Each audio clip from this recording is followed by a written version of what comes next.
5 రొట్టెలు 2 చిన్న చేపలు అడిగినంతనే ఇచ్చెను చిన్న బాలుడు.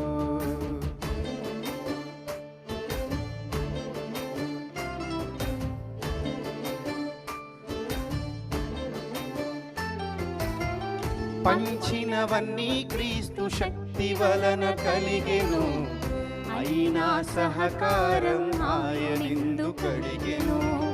మిగిలినవన్నీ 12 గంపలాయెను, సేవలో సహకారిగా చిన్నవాడు నిలిచెను. సక్రియ నేర్పించే పాఠం ఇది సోదరా, ఉత్సాహముగా ఇచ్చే మనసుండాలిరా. ఇచ్చే గుణం దేవుడు మెచ్చే గుణం, పంచే గుణం ఆయన ఆశీర్వచనం. ఇచ్చే గుణం దేవుడు మెచ్చే గుణం, పంచే గుణం ఆయన ఆశీర్వచనం.